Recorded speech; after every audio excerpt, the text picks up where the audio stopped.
Chapter 1. Moonlit Encounter.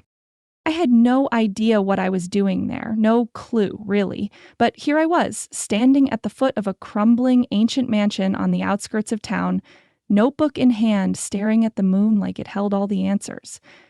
I'd heard the rumors, the ones about creatures that roamed at night, ruling the darkness like kings of forgotten myths. Of course, no one really believed them, except, apparently, me. My fingers shook just a little as I scribbled something in my journal. A part of me knew it was silly. Who in their right mind believed in local legends and ghost stories? But something about the wind tonight, the way the trees bent and whispered, told me there was more to this place. More than I was ready to admit. A sudden shiver made my spine go rigid. I shook my head, brushing away the cold that crept under my skin. Just nerves, nothing more. The mansion loomed above me, its rotting walls still standing as a reminder of whatever it used to be, powerful, untouchable, like a queen in decline. The door, hanging off its hinges, creaked as though it too had something to say. I took a hesitant step forward, my boots crunching over the gravel driveway. Inside, I could hear the faint echo of something, footsteps perhaps, that made me freeze. I wasn't alone. Get a grip, Elena, I muttered to myself. It's just a damn mansion. Still, I couldn't shake the feeling that something was watching me. The air felt too heavy, as if every breath I took carried a secret that wasn't mine to keep. Then I saw him. I hadn't noticed at first, too lost in my own head, too distracted by the odd way the moonlight caught the broken windows. But then as I rounded the corner of the mansion, there he was. A tall, dark figure, standing in the doorway like a shadow given form. My heart skipped a beat. For a second, everything stopped. My breath caught, my thoughts scattered, and my mind went completely blank. He was stunning. Not in the way you'd expect. No, his features weren't delicate or finely crafted. They were sharp, strong, like a blade hidden in the dark, only visible when you were too close. His eyes, those damn eyes, were so dark they almost looked like they had no color at all. But there was something in them, something ancient and dangerous, like they knew things about me I didn't want to know. Hello, I finally managed, my voice cracking like it hadn't been used in days. He didn't answer, just stared at me, his gaze piercing straight through my skin. I felt an inexplicable pull, like gravity had flipped on its head and I was falling toward him. But before I could say another word, the figure was gone. Vanished. I blinked. Was that real?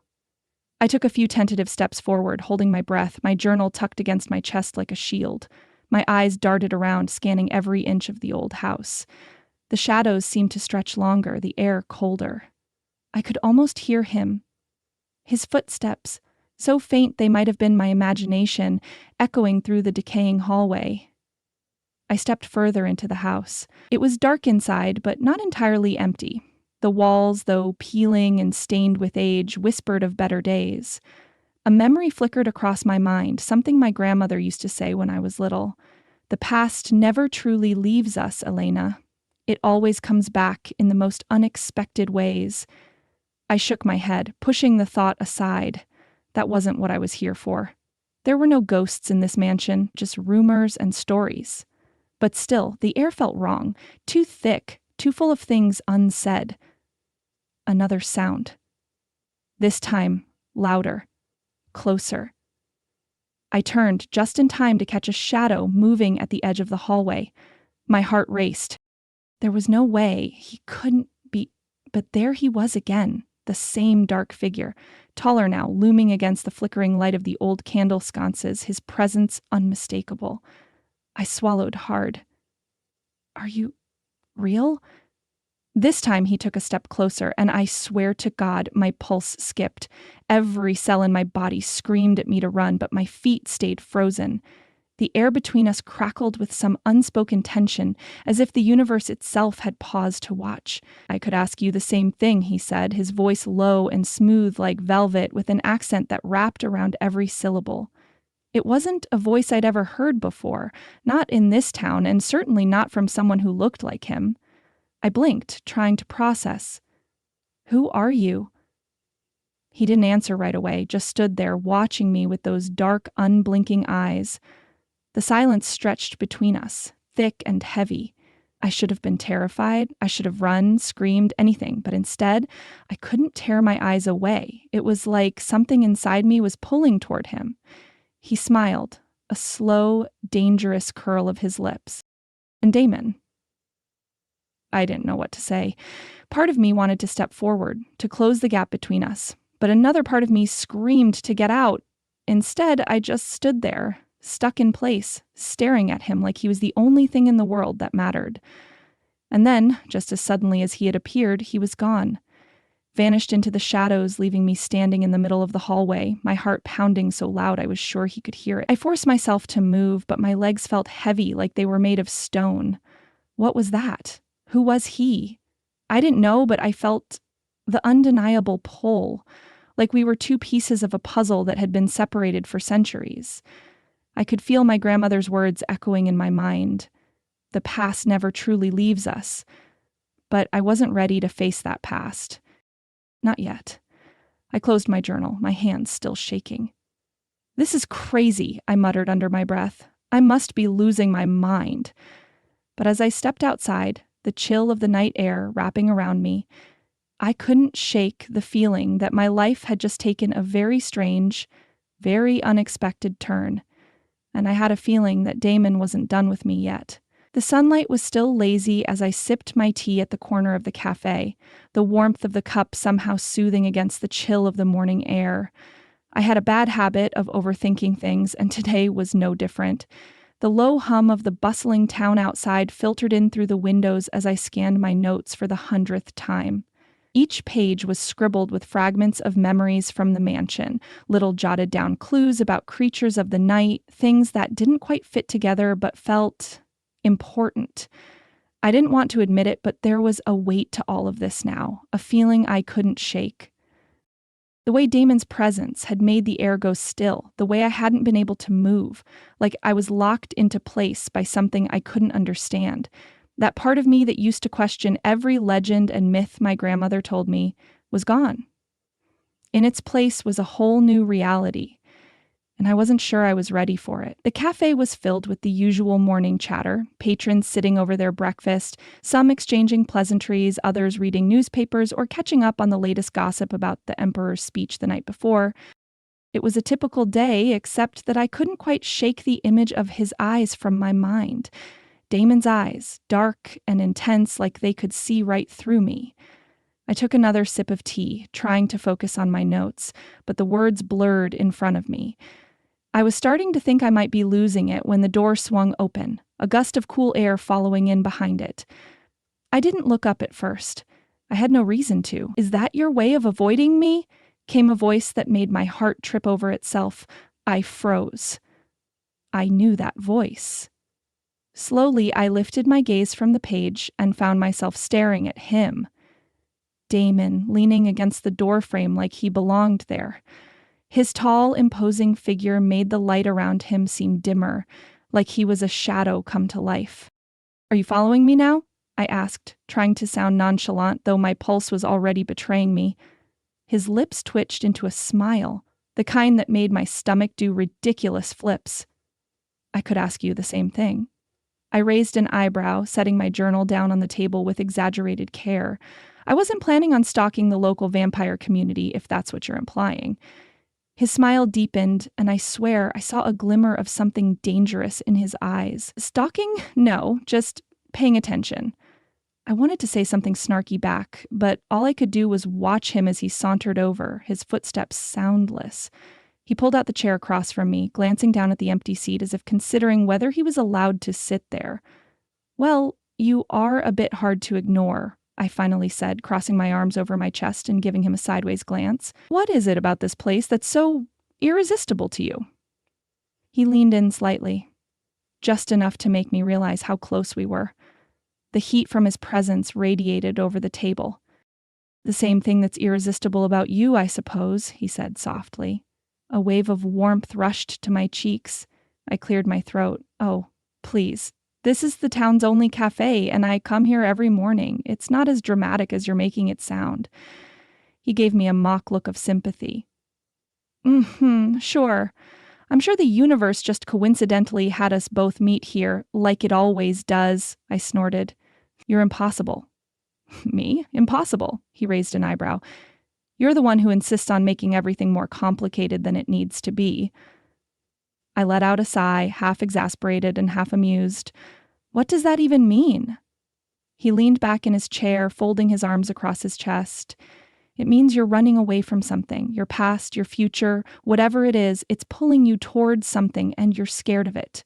I blinked, taken aback. That's a lot of assumptions for someone who's only just met me. You're right, he said with a playful smile. But I'm good at seeing things, reading people. I couldn't help but feel like he was somehow seeing through the walls I'd built around myself. I shifted in my seat, not entirely comfortable with the direction this conversation was taking, but for some strange reason, I didn't want to pull away either. So, I said, changing the subject, you just happened to be in town today? He looked thoughtful for a moment, a flicker of something unreadable passing across his face. In town, out of town. I move around a lot. His eyes met mine, and suddenly it felt like the room had gotten a little smaller. But I'm starting to wonder if there's a reason I'm here, not just for business. I leaned forward slightly, my curiosity piqued despite myself. And what reason would that be? Damon's gaze softened, and I swore I saw something in him shift, like he was about to say something but stopped himself. Maybe I'm here because we were always meant to meet. Maybe not just here, but here first. I felt my heart race in my chest, and I wasn't sure why. It wasn't just his words, it was the way he said them, the weight behind them, like he meant every syllable. You sound like one of those old romance novels, I said, with a nervous laugh, trying to cover up the fluttering in my stomach. The kind where the hero is mysterious and brooding, and the heroine spends her days sighing dramatically. He leaned in, his lips curling into a mischievous grin. If I were that kind of hero, would you run from me or into my arms? I blinked, flustered. Neither. I'm more of a stand in the corner and judge you from afar kind of person. He chuckled, and I could have sworn the air around us got warmer. Good to know. I'll make a mental note. The conversation flowed easily after that, like we were two old friends suddenly reunited after a long separation. We talked about everything and nothing at all, letting the moments stretch out as I lost track of time. The more I learned about him, the more I realized how little I understood. But that didn't stop me from feeling drawn to him. As the hours passed, I couldn't help but think about the strange pull that existed between us. Was this really just a coincidence, or was something else at play here? Something far bigger than either of us? I wasn't sure. But as Damon stood up to leave, he flashed me one last smile. See you around, Elena, he said, as if it were the most casual thing in the world. I watched him walk out, my heart still doing a strange dance in my chest. And as I sat there, watching the light shift outside, I realized that something inside me had already started to change. Maybe destiny wasn't as far-fetched as I'd always thought. Maybe it was already in motion. Chapter 2. A meeting in the shadows. I didn't expect it to be this complicated. I'd been warned about fate, about how it could throw you off balance and make you question everything you thought you knew. But nothing could have prepared me for how Damon was making my thoughts spin like a whirlwind. I sat in the small, dimly lit room, one of the few candle flames casting shadows on the walls. The town outside had gone quiet, the usual evening hustle now replaced by the soft chirps of crickets and the occasional rustle of leaves. It felt like the world was holding its breath, waiting for something to happen. And I guess it was. My mind replayed the last conversation with Damon, the way he spoke about his past, how his voice dropped when he mentioned centuries of regret. It wasn't just a casual remark. No, I could feel the weight of it, the burden that seemed to settle between us even when he smiled. What was it about this vampire that made me want to dig deeper into the layers of pain he carried? It was like he was a puzzle I couldn't quite figure out. And strangely enough, I didn't mind.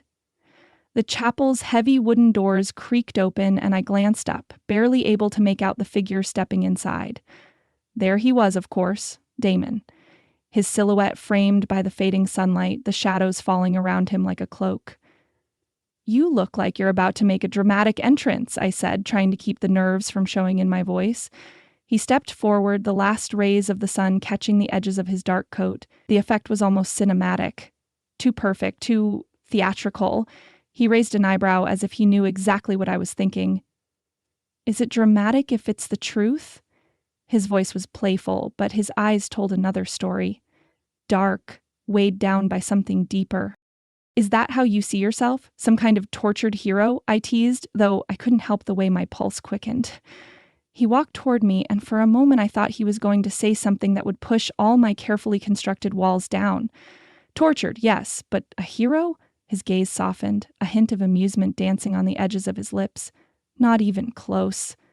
I wanted to press him more, to ask about the past he was so clearly running from, but tonight wasn't the time for that. Not when everything about this meeting felt like it was balanced on the edge of a knife. I wasn't sure if you'd come, I said instead, leaning back against the cold stone wall, folding my arms. This place has a way of making you think twice. Damon looked around the chapel, his eyes lingering on the crumbling stone and the faded stained glass windows. The air felt heavy between us, thick with the weight of unspoken words. Nothing about you makes me think twice. His tone was steady, and yet there was an undercurrent of something that made my heart skip. I raised an eyebrow. Oh, really? Because I can think of a few things about me that might make a guy hesitate. He smiled then, that slow, crooked smile that made him look like he knew every secret in the world, and he was about to tell me one. You'd be surprised how little I hesitate when it comes to you. I couldn't suppress the shiver that ran down my spine at his words. The chemistry between us was undeniable, but it was more than just attraction.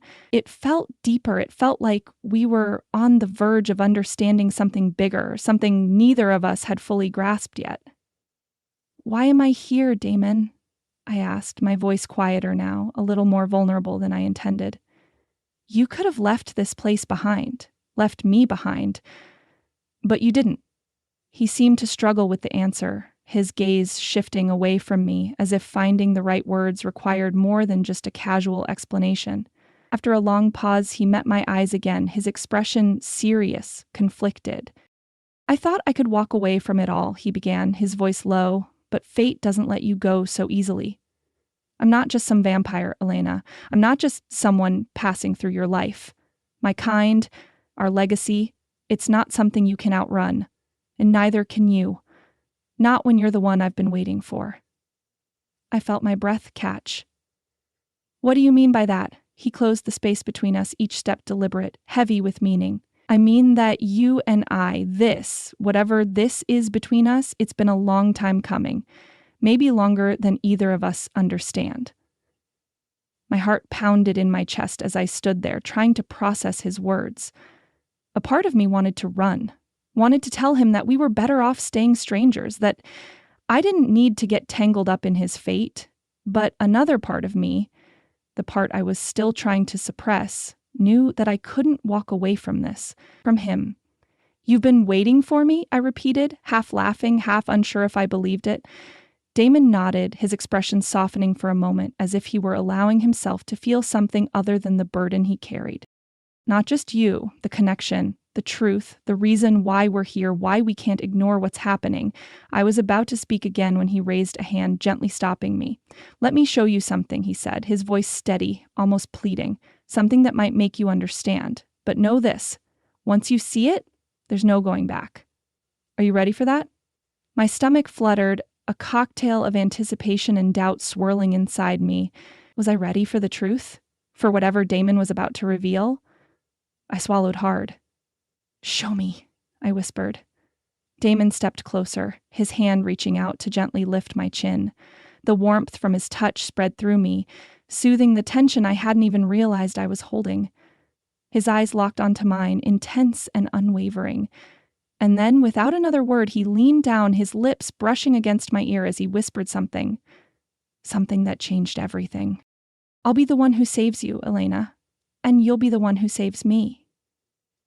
The words hung in the air like a promise, or a curse.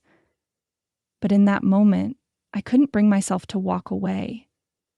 I wasn't sure where this path was leading, but I knew one thing for certain. I wasn't going to let go.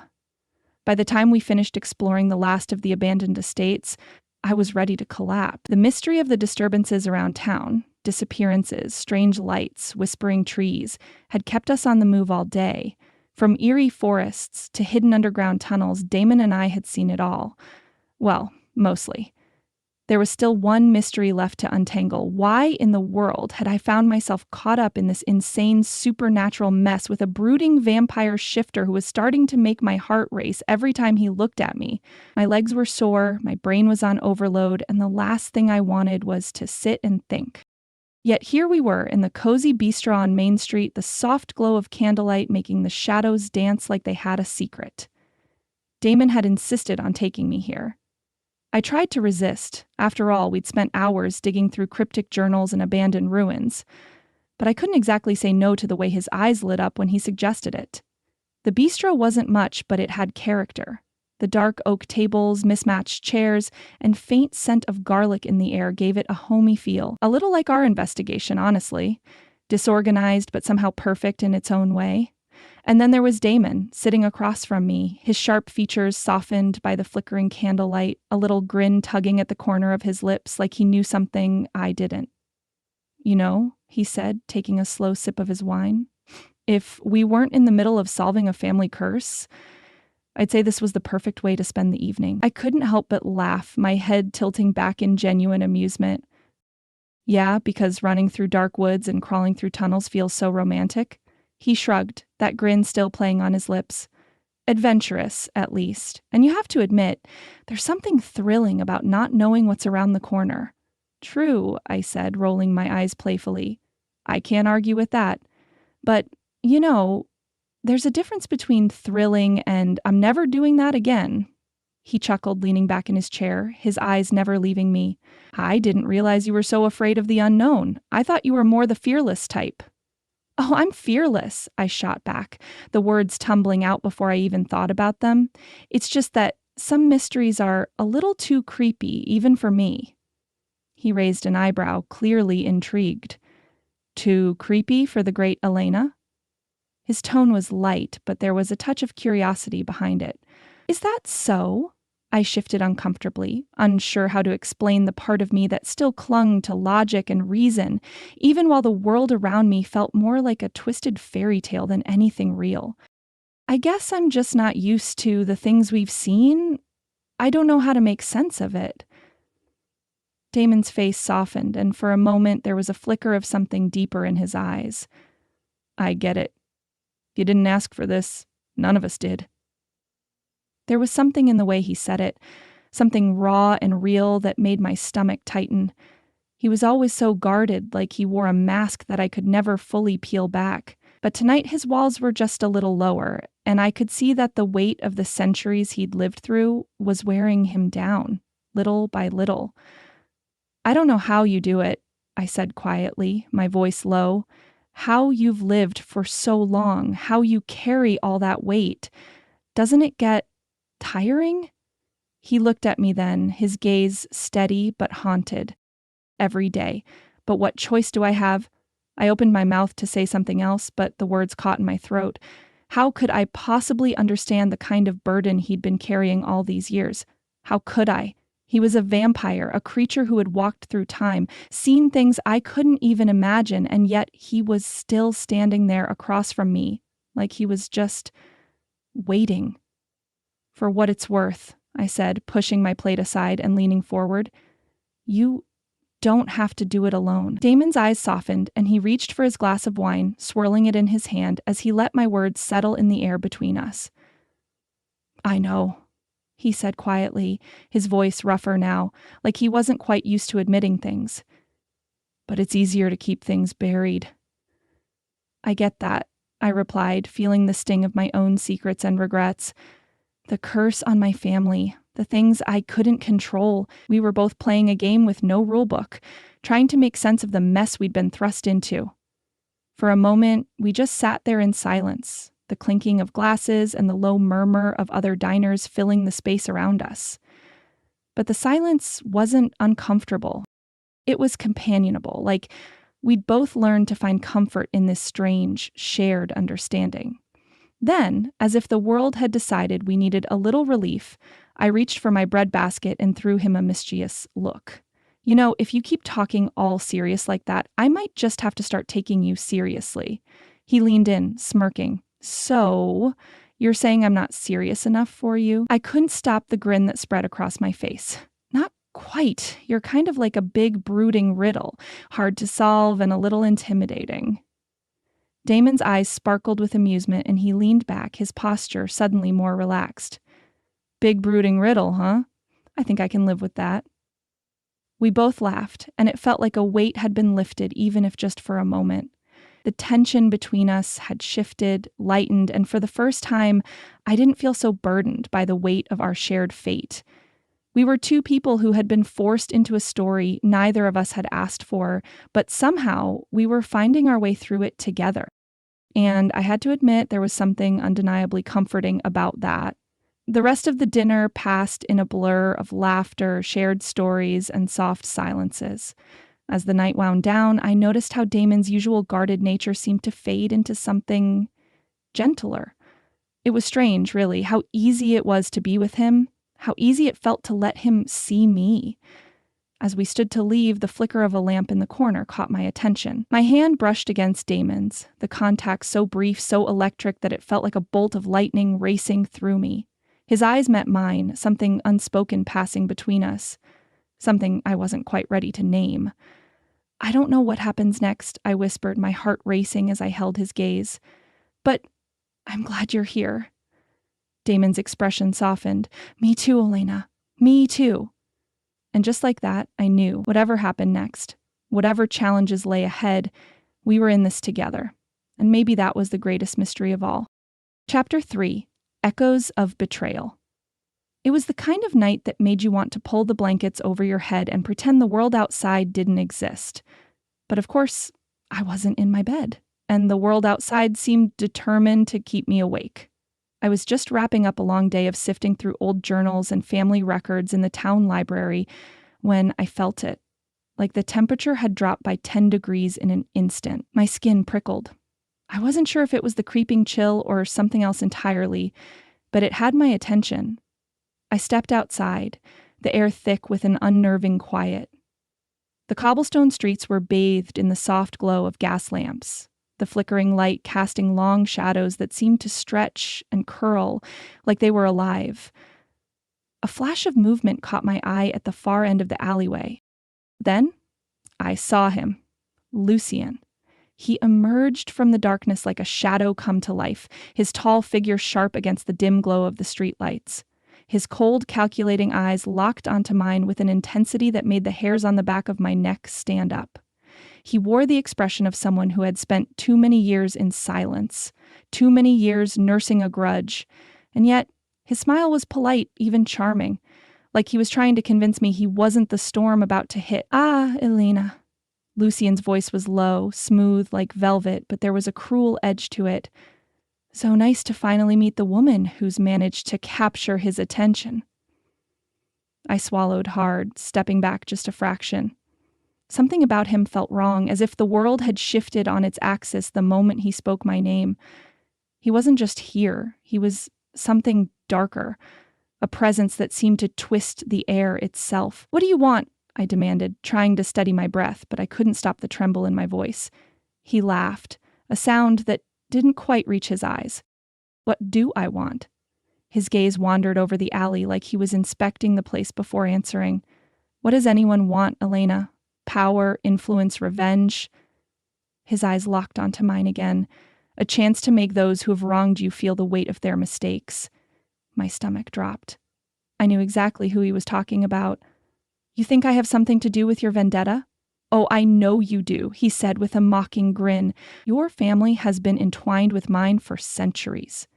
There's more at play here than you or anyone realizes. He took a step closer, and I instinctively took one back, bumping into the stone wall behind me. The shadows around us seemed to close in, the air thick with unspoken threats. His presence was suffocating. I don't know what you're talking about, I said, my voice more confident than I felt. Leave, Lucien smirked.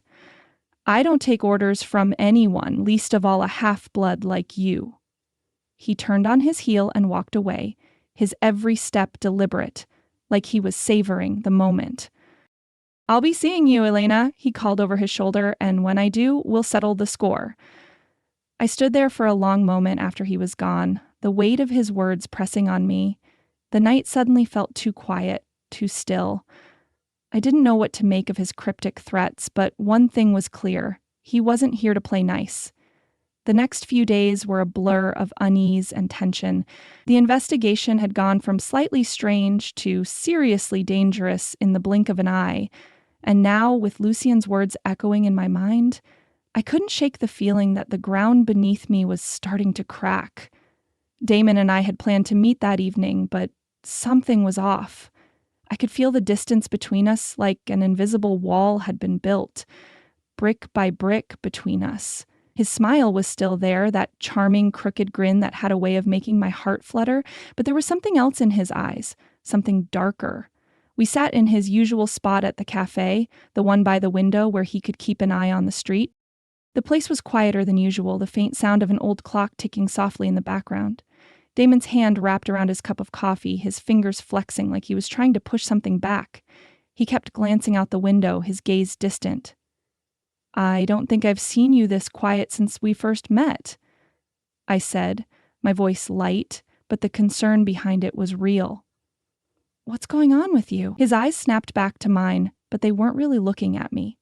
He was there, but he wasn't, like his mind was somewhere else, somewhere I couldn't reach. "Nothing," he said shortly, setting the cup down with more force than necessary. "Damon." I reached out to touch his hand, but he pulled back, just enough to make me notice. "What is it?" "You're acting strange." He took a deep breath, his chest rising and falling in a way that made me feel like I was about to hear something I wasn't ready for. "It's not you," he said, his voice rough, like the words were scraping against his throat. "It's me." I frowned, but I didn't press him, not yet. "You can talk to me, you know. You don't have to hide everything." He looked up at me then, his eyes dark and intense, like he was fighting something invisible. "I've done things I'm not proud of." The weight of his words settled in my chest, heavy and uncomfortable, but before I could say anything, the door to the cafe opened with a jingle and in stepped Lucien. My breath caught in my throat. There was something about the way he moved, confident, like he owned the world around him, that made everything inside me go cold. He scanned the room with casual indifference until his gaze landed on us. The tension in the air between Damon and Lucien was almost palpable, and it hit me like a wave. The way Damon stiffened in his seat, the way Lucien's lips curled into that knowing smile, told me everything I needed to know. "I see you two have found each other," Lucien said, his voice smooth and taunting. "How quaint." I stood up ready to leave, but Damon caught my wrist just as I made the move. His grip was tight, his gaze locked on Lucien as if he were holding back something much darker. "Not tonight, Lucien," Damon said, his voice a low warning. Lucien shrugged, the smile never leaving his face. "Oh, I think you'll find you don't have much of a choice." I felt the room grow colder as they stared each other down, and for the first time, I understood just how much was at stake. Damon's haunted look, the way he kept pulling away from me, the way he couldn't bring himself to face the past. This was the reason. This man, Lucien, and whatever history they shared. And suddenly, the bond I had begun to feel with Damon felt more fragile than ever. I couldn't sleep. I knew I should, tried. But my mind refused to rest, the weight of everything we'd uncovered pressing in from every angle. The family curse, the strange happenings around town, and Damon. Every time I closed my eyes, his face swam in front of me, his cryptic words ringing in my ears. It was like a puzzle I couldn't quite solve, and the more I tried, the further I drifted into uncertainty. I sat in my study, the cool evening air filtering through the open window, a slight breeze stirring the thick curtains. The room was dim, lit only by the soft glow of the desk lamp and the candles flickering on the shelves. It should have been calming. Instead, it only made the room feel smaller, more confining, like it was closing in on me. I leaned over the ancient letters and journals spread across the desk, tracing my fingers over the inked symbols. Symbols that seemed to whisper a story I wasn't ready to hear. It started slowly. The air shifted, cool and heavy, thick with an energy I couldn't explain. I sat up straight, glancing around the room, my heart beginning to race. Something was off. I could feel it in the pit of my stomach, like I wasn't alone anymore. And then it happened. The pages of the journal began to blur, the symbols twisting and warping before my eyes. The room spun, and I felt a wave of dizziness overtake me. It was like the world had shifted, leaving me trapped in some liminal space between the present and something else. Visions flashed in front of me, faces contorted with pain and fear, eyes wide, staring into nothing, as if they were witnessing something beyond the mortal world. I couldn't breathe. I couldn't move. My fingers dug into the edges of the desk as the world around me changed again. The faces blurred and melted away, replaced by more, a woman, a man, both with expressions so filled with dread it made my chest tighten. The woman, her hair was dark, her face pale, her lips moving as if speaking in a language I couldn't understand. But it didn't matter. The terror in her eyes told me everything. The man beside her, tall, broad-shouldered, his face set in a grimace that spoke of countless battles fought, ancient battles. He looked like someone out of a forgotten era, his armor gleaming in the faint light of a flickering torch. I gasped, the vision sharp in my mind. My heart pounded in my ears as the scene shifted again, the man now standing alone in a room shrouded in shadow. He held something in his hand, something dark and foreboding, and as he moved closer, the room seemed to pulse with a heavy, oppressive force. A whisper, sharp and urgent, broke through the vision. The curse must be broken. You are bound to him now. No escape. I felt the words like a physical blow, my body jerking back as if trying to escape the weight of them. But they didn't stop. They echoed in my mind, reverberating through my entire being. The curse bound him.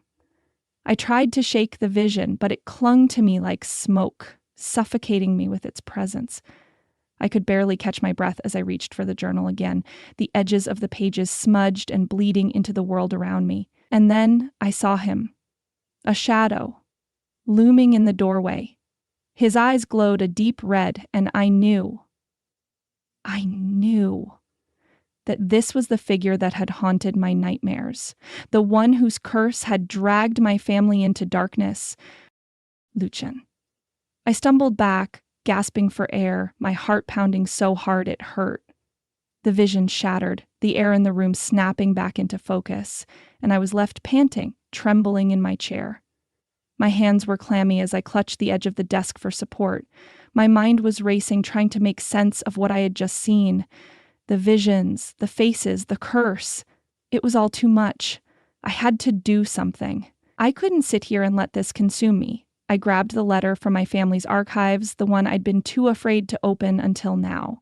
The symbols, the cryptic words, everything in this cursed legacy was linked. But I couldn't just hide from it. I wasn't like them. I wouldn't be.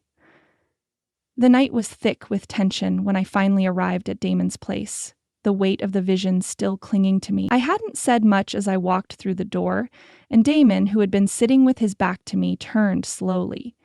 His eyes were narrowed, as if he'd been waiting for something. "You okay?" he asked, his voice low, but the concern in his gaze was impossible to miss. He stood from the chair, crossing the room to meet me halfway.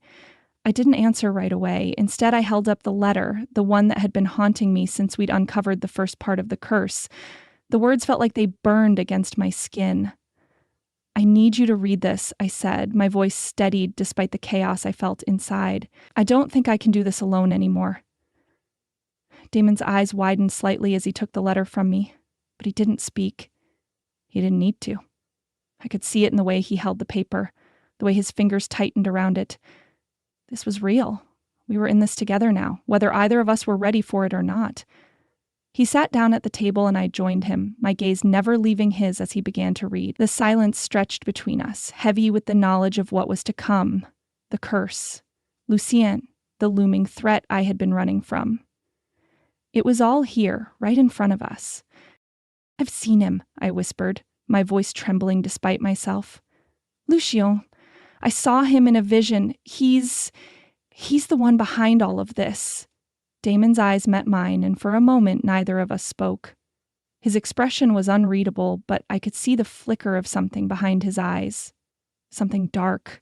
Something that told me the burden of all this wasn't just on me. I'm not letting you face this alone, Damon finally said, his voice low but firm. We'll figure this out together. I wanted to believe him. I wanted to believe that we could overcome the storm that was coming. But as I looked into his eyes, I couldn't shake the feeling that we were both standing on the edge of something we couldn't control. And yet, for all the uncertainty, there was a quiet comfort in his words. A promise. Maybe not a perfect one, but it was enough. The calm before the storm. I wasn't alone, and for the first time, the weight of the curse didn't feel quite so heavy. Chapter 4. Fall from Grace. I should have known better. Everything had been going too well, too smoothly.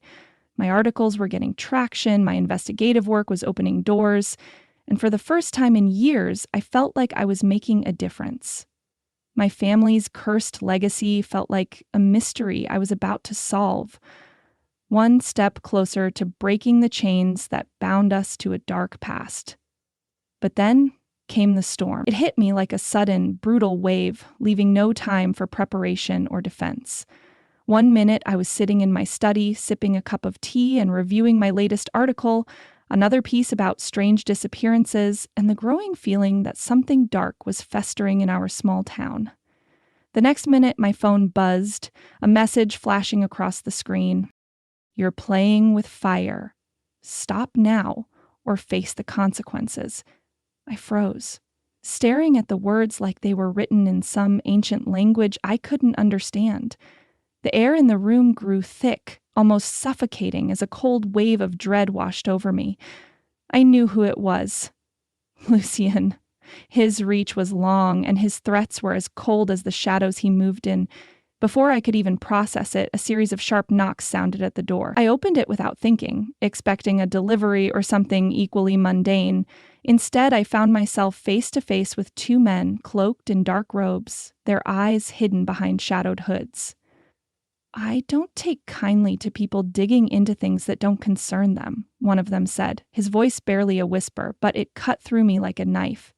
My heart raced as the door slammed shut behind me. I tried to take a step back, but they were already advancing, their intent clear. You're making a mistake, I said, my voice shaky despite my best efforts to stay calm. But it was too late. I never had the chance to finish the sentence. The men moved swiftly, grabbing me with inhuman strength. My breath caught in my throat as I struggled, but it was no use.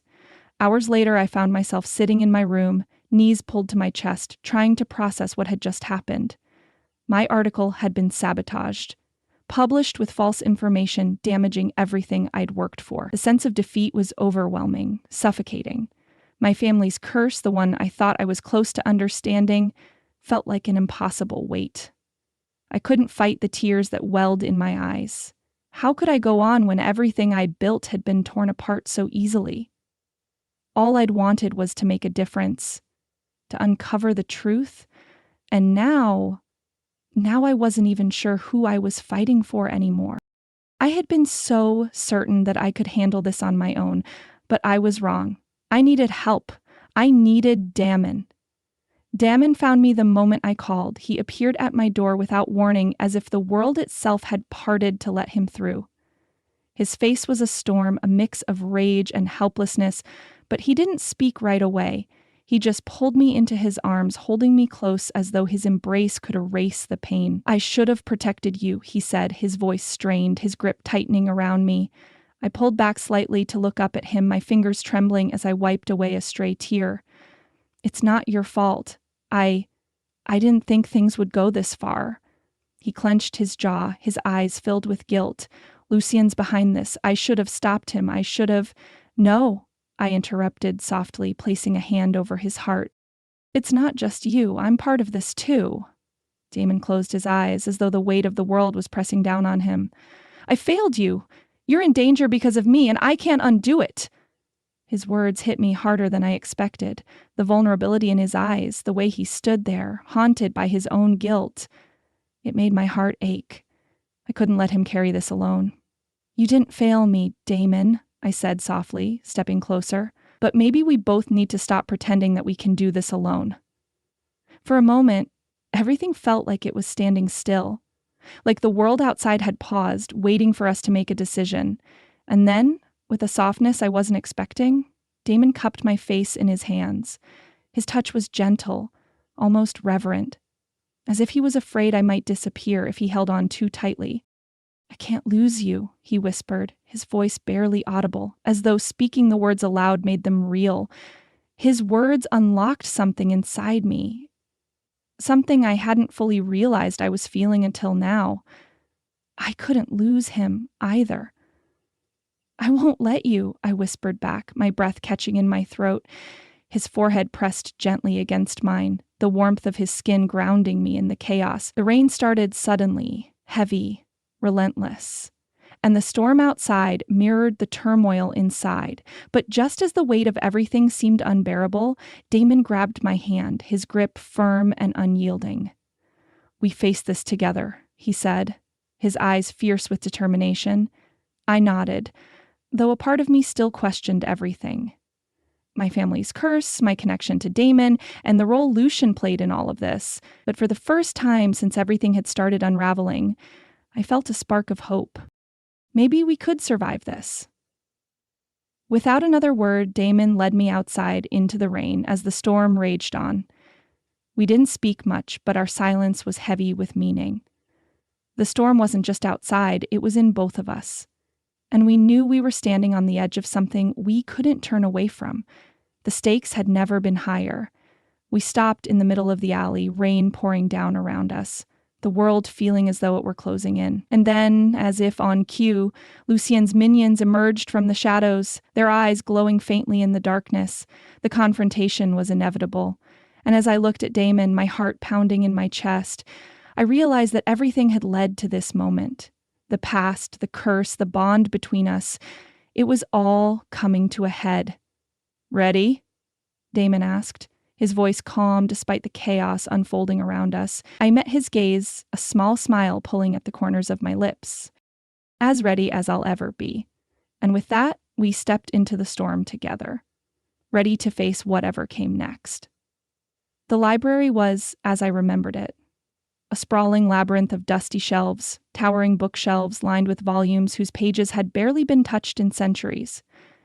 It was the town's ancient library, nestled in the oldest part of town, a place where history lingered in every corner like an old friend, whispering secrets of long-forgotten times. The air smelled of parchment and ink, of stories waiting to be discovered, and I was determined to uncover mine. I strode past the tall windows, the morning sun barely peeking through the thick clouds, casting long shadows across the room. The floors creaked under my steps as I made my way to the back of the library, where I knew the oldest texts were kept. The ones no one had bothered to open in generations, if not centuries. The ones that had the answers I so desperately needed. I picked up a fragile, leather-bound book and opened it, my fingers trembling slightly as I turned the yellowed pages. The curse had always been a part of my life, my family's dark legacy, the whispers of misfortune that had haunted us for generations. But today, as I scoured through these brittle manuscripts, there was something new, something that made the air feel electric, a ritual. I couldn't help the thrill that coursed through me as I traced the ancient symbols on the pages. The ritual was ancient, and if performed correctly, it could break the curse that had plagued my family, the curse that had twisted our bloodline and connected me to Damon. I needed to read more. The pages flipped faster under my fingers as I moved through the details. The ritual had to be performed during a rare lunar convergence, when the moon and the stars aligned perfectly and the barrier between worlds was at its thinnest. My heart skipped. I wasn't just reading history. I was reading a map to freedom, to the possibility of redemption for Damon's kind and my family. But there was more to it. There was always more. I glanced up from the manuscript, my mind spinning with everything I had just uncovered. I needed to find Damon. He had to know. He was tied to this curse just as much as I was. I could feel the weight of it in the pit of my stomach. The stakes were higher than I realized. I couldn't do this alone. By the time I found Damon, he was waiting for me at the library's front entrance, his eyes scanning the shelves with a quiet intensity. I hadn't told him where I was going, but I should have known he'd find me. "Didn't think you'd be here this early," I said, my voice a little breathless, still trying to digest the revelations of the ritual. I waved the manuscript in my hand, and his eyes instantly locked onto it. "I could say the same thing about you." His grin was teasing, but there was something else in his gaze, a quiet, almost painful understanding. He reached for the manuscript, his fingers brushing against mine in the softest of touches. I didn't pull away. "Found something?" I said, my heart racing as I handed it over. He flipped through the pages with a practiced eye, and I watched as his brow furrowed in concentration. "This is it, Damon. This could break the curse." He looked up at me, his expression unreadable for a moment. "I know." His words hung in the air between us. There was something profound in the way he said it. Like he'd known all along, like this had always been a part of our path, even when I didn't understand it. The curse, the bond between us, everything. "What do we do now?" I asked, my voice quieter than I intended. Damon stepped closer, his gaze softening as he met my eyes. "We prepare. But we have to act fast. The lunar convergence is coming, and I have no intention of letting Lucian interfere." There was a brief, almost unspoken tension between us, like we both knew that once this path was set into motion, there was no turning back. And yet, despite the looming uncertainty, something deep inside me felt lighter. We could do this. "You think we're ready for this?" I asked, trying to keep the uncertainty from my voice, but I could hear it anyway. He gave a wry smile, stepping back and running a hand through his hair. "Honestly, no. But I don't think we have a choice." I laughed, the sound of it light and unrestrained. "Great, so we're both just flying blind then." "Exactly," Damon said with a smirk, his tone playful, but there was a quiet resolve in his eye. "But if there's one thing I've learned, it's that fate has a way of forcing us into things we never thought we'd want." "You sound like you're speaking from experience," I teased, nudging him with my shoulder. "I am," he said, his voice lowering, a trace of something deeper in his gaze. "But this is different. This time, I'm not running from it. Not anymore." His words hit me harder than I expected, and for a moment we just stood there, looking at each other. The weight of everything between us, the curse, the bond, the history was suddenly clearer, more pressing. There was no denying that we were tied to each other in ways I hadn't fully understood until now. "Okay," I said, taking a deep breath. "Let's do this." We gathered what we could, mystical artifacts, old symbols, and everything we needed for the ritual. It wasn't just a matter of gathering things, though. It was the quiet moments that stood out. The way Damon's hand brushed mine as we searched for the right texts. The way his presence seemed to steady me, even when I wasn't sure where this path would lead. In the days leading up to the convergence, we secured the old crypt beneath the chapel, the one hidden deep within the city's forgotten tunnels. The place had always felt significant, full of energy, full of power. I couldn't explain it, but the closer we got, the more I realized it was the only place where the ritual could truly be completed. Damon stood by my side as we prepared. The storm outside raged against the stone walls, but inside there was a strange sense of calm. "This is it," I said, my voice steady, though my heart was racing. "The final piece." Damon nodded, his gaze intense as he looked around the crypt. "We're not just breaking the curse, Elena. We're rewriting fate." I swallowed hard, my fingers trembling slightly as I adjusted the ancient symbols we had set up. "Let's make sure it stays rewritten." He stepped closer, his hand brushing the back of my neck as he leaned down to meet my eyes. "We'll make sure it does." And in that moment, as the energy of the crypt thrummed around us, I knew we were ready. Whatever happened next, we would face it together. With Damon by my side, the curse didn't seem so impossible after all. Chapter 5: Shattered Alliances and Internal Turmoil. It was the kind of night that could feel like a storm was brewing, but in the most confusing way. The moon hung low in the sky, casting pale light over the hidden sanctuary, the ancient chapel that had become the center of our plans. Every part of me, every instinct, screamed that something wasn't right, but I pushed it down. I had to. We were so close to ending the curse, so close to taking control of the chaos Lucien had dragged us into. The door creaked open behind me, and Damon stepped into the sanctuary, his silhouette framed by the dim light spilling from the corridor. He looked every bit the part of someone who carried 1,000 years of pain on his shoulders. His eyes met mine, and for a brief moment, everything else faded. "You okay?" I asked, my voice soft but laced with concern. He nodded, though the tension in his shoulders didn't ease.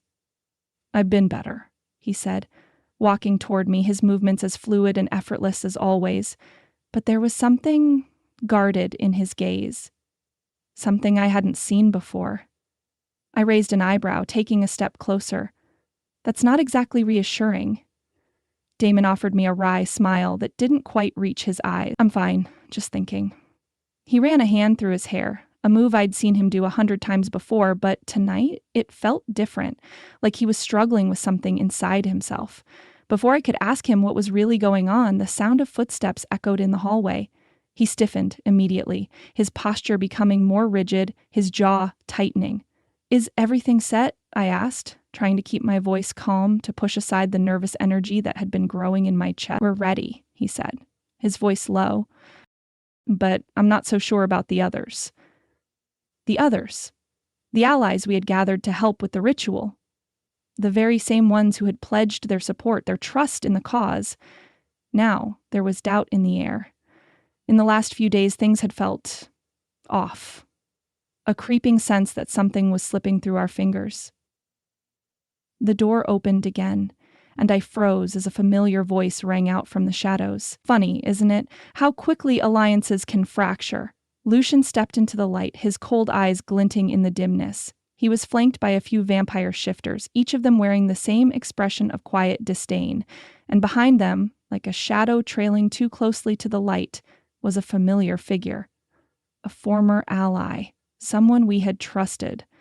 "Lucien," Damon growled, the tension in his voice unmistakable. "What are you doing here?" Lucien's lips twisted into that mocking smile I had come to dread. "Oh, I'm just here to help you understand just how fragile your little alliance really is." He nodded toward the traitor among us. "This one has seen the truth, Damon. You can't change the past. You can't change who you really are." I felt the ground shift under my feet. Betrayal. It was worse than I had imagined. The weight of it crushed me, but I couldn't let it show, not now. "Is this some kind of sick game to you?" I snapped, stepping forward. "We've come too far for this." Lucien's gaze slid to me, and for a brief second, I saw something dangerous flash behind his eyes. "Oh, sweet Elena. You've always been so eager to play the hero, haven't you? Too bad your fate is already sealed."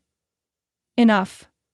Damon's voice sliced through the tension like a blade. He stepped forward, his eyes narrowing. "We don't have time for your games. You're not going to win, not this time." Lucien's laugh was dark, hollow, and it sent a chill down my spine. "We'll see about that, won't we?" The confrontation that followed was chaotic. Words flew, accusations, hurt, and anger mixing in the air. Every sentence felt like it was being thrown like a weapon. As the tension between Damon and the others escalated, I felt the fragile web we had woven snap.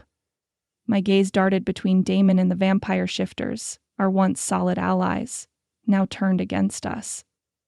"Enough!" I shouted, raising my voice for the first time, and the room fell silent. "If we're going to end this curse, we need unity, not division. If we keep fighting like this, we're doomed."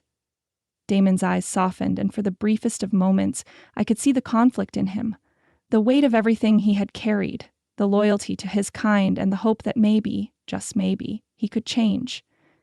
The burden of being torn between two worlds, between a past he couldn't outrun and a future he wanted to build with me.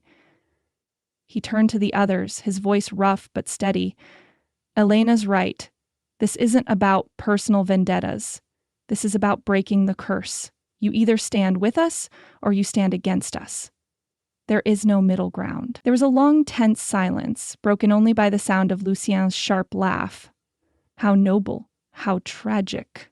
He stepped closer to Damon, his voice barely above a whisper, but the malice in his words was unmistakable. I'm afraid, Damon, that your redemption is already out of your reach. You can't outrun your nature. You're just like me. Damon's expression hardened, his fists clenching by his sides. I'm nothing like you, he growled. The air between them crackled with tension, the unspoken history between them more present than ever.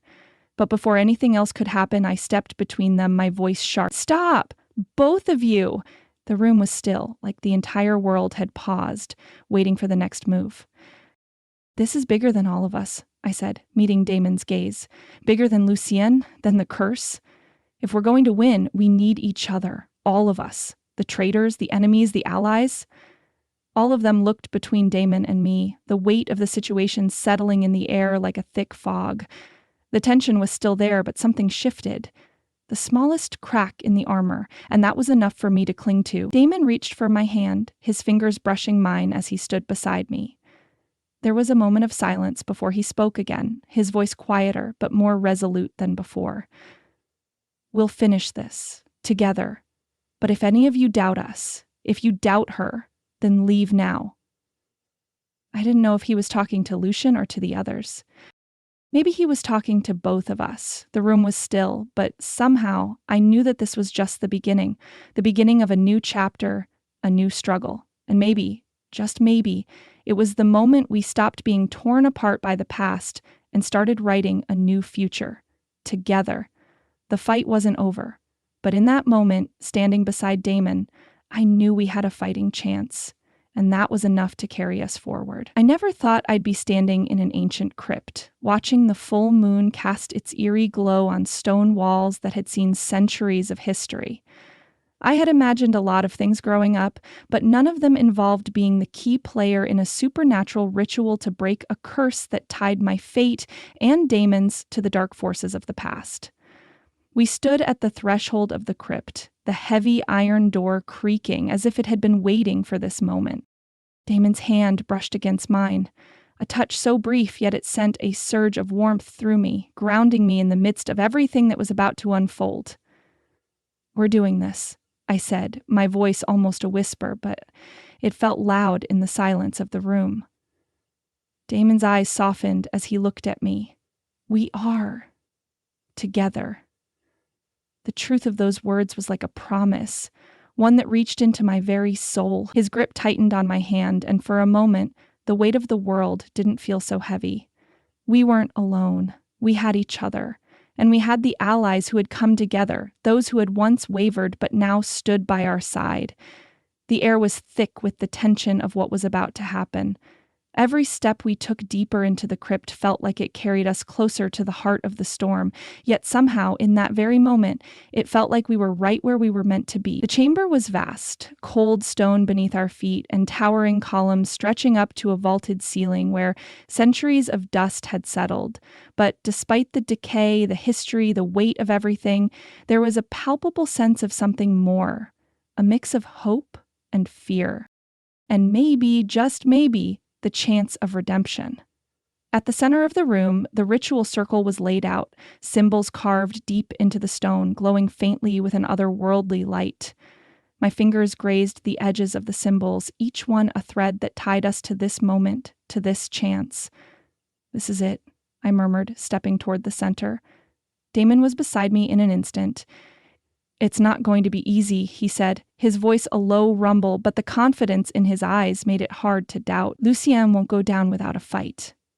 We're ready for him. My words felt more like a vow than a declaration. I wasn't just talking about the battle. I was talking about everything, the curse, the choice we were about to make, the future we were about to create. As if on cue, a low guttural laugh echoed through the crypt.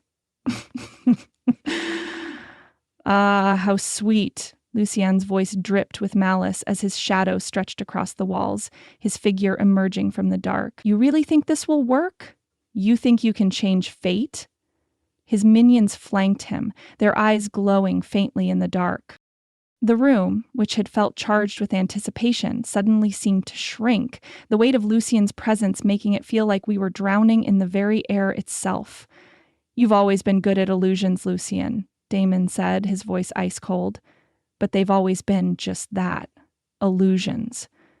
The battle began almost immediately. His followers lunged, attacking with vicious precision. Damon's movements were fluid, his shifter instincts kicking in as he dispatched them with grace, each strike a testament to the power he had come to embrace. My hands trembled, but I wasn't helpless. I turned toward the manuscripts we'd gathered, the ancient texts filled with powerful incantations. My voice rang out as I began the chant, drawing on the strength of the symbols surrounding us.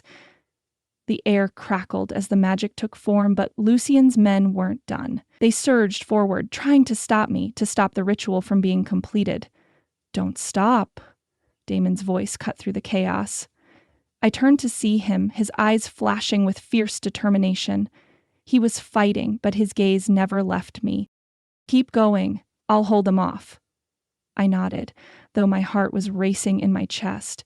My hand shook as I continued the incantation, but the words, ancient and powerful, poured from me, wrapping around the ritual circle like a protective shield. Lucien was snarling, his rage palpable as he stepped closer to Damon, his eyes burning with bitterness. "You can't change this, Damon," he spat. "You were never meant for redemption. You were born to rule just like me." Damon's gaze hardened. "I'm not like you," he said, his voice steady despite the fury that was warring within him.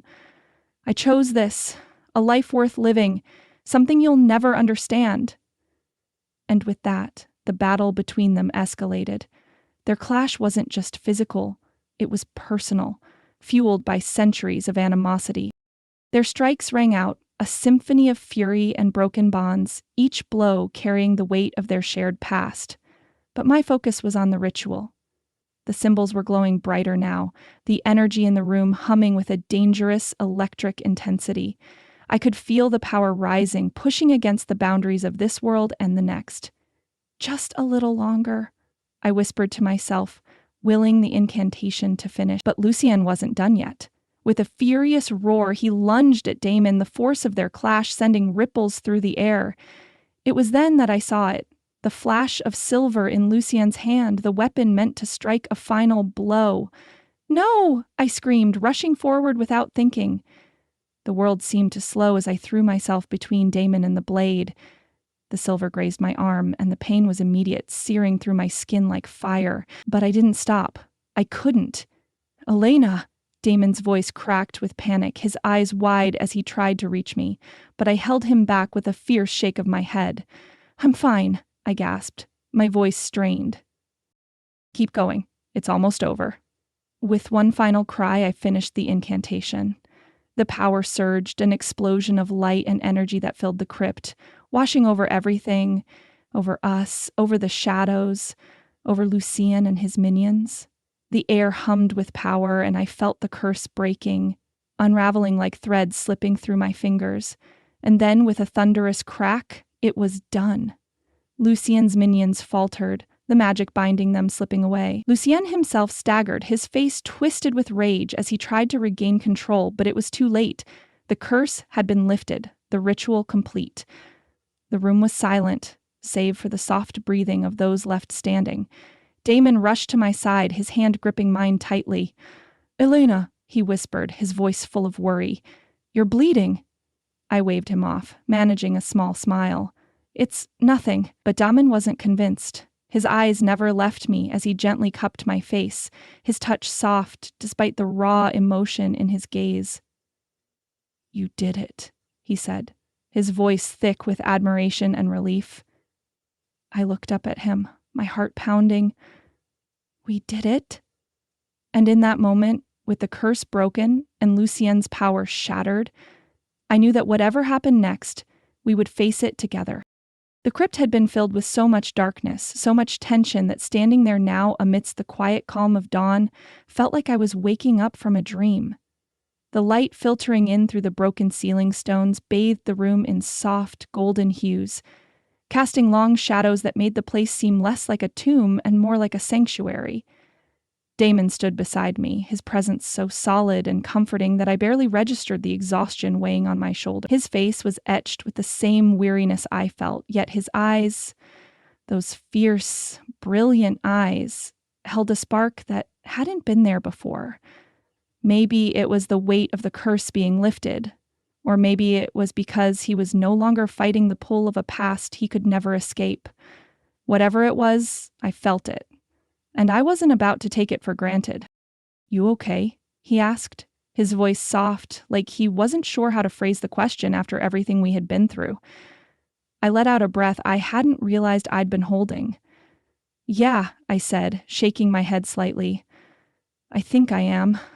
We stood there for a moment, not speaking, but there was something in the air between us, something new, like a bridge being built from the wreckage of all we'd faced. I glanced over at Damon, his sharp profile softened in the morning light, and I couldn't help but smile. "What?" he asked, turning toward me with that knowing glint in his eyes. I shrugged, still smiling. "I was just thinking. I never thought we'd get here."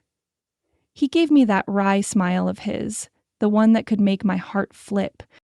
"Well, you weren't exactly a fan of this whole destiny thing."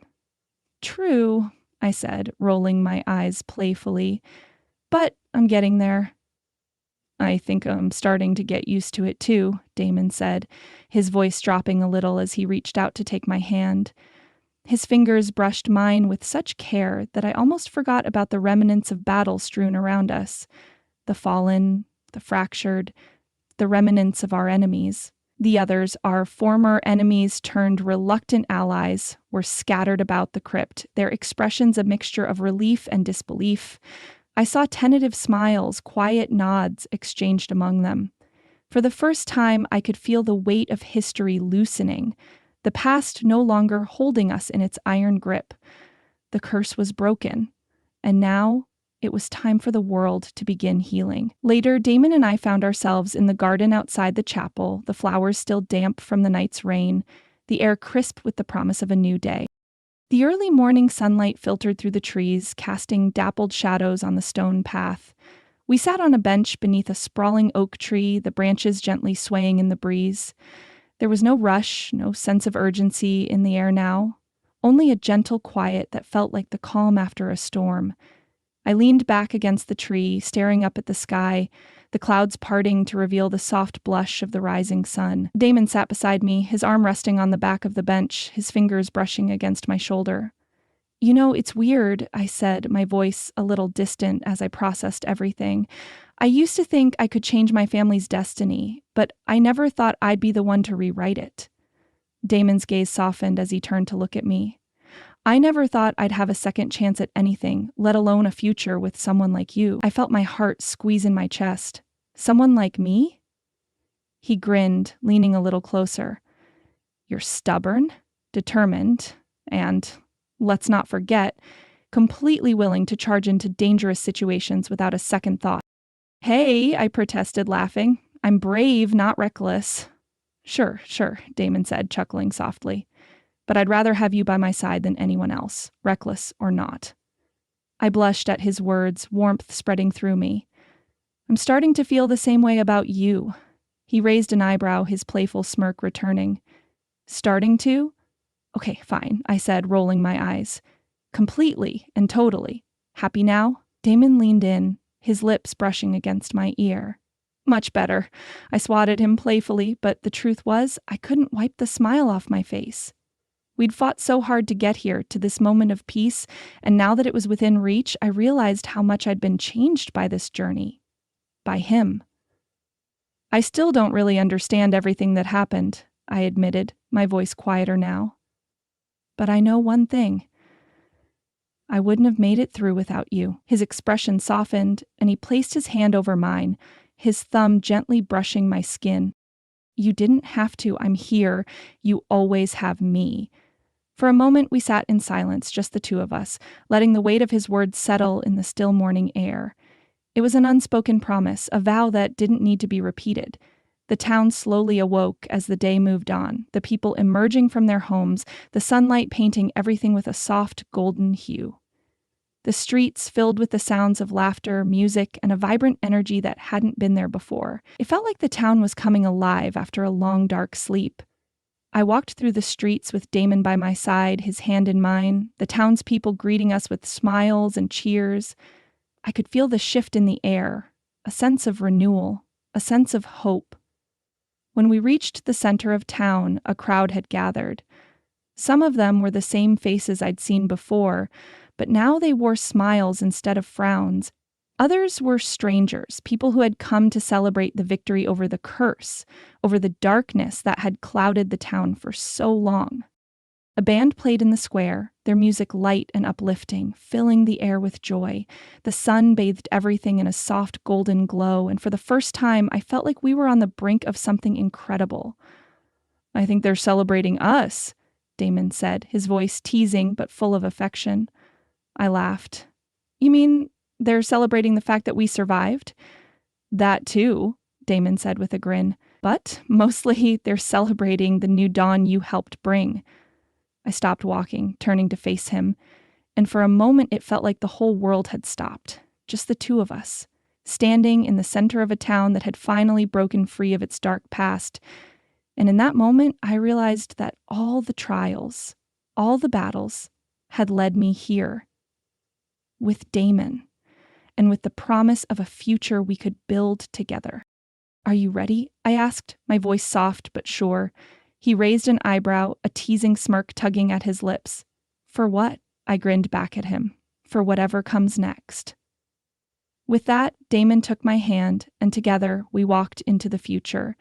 A future filled with light, love, and the promise of a new dawn. The sun set that evening, casting the world in a soft glow, and as I stood beside Damon, our hands entwined, I couldn't help but smile. We had been through so much, but this was just the beginning. And in that quiet moment, I knew that, even in the darkest of times, love and unity would always guide us toward the light. We had survived the storm, now it was time to embrace the dawn. And whatever came next, we would face it together.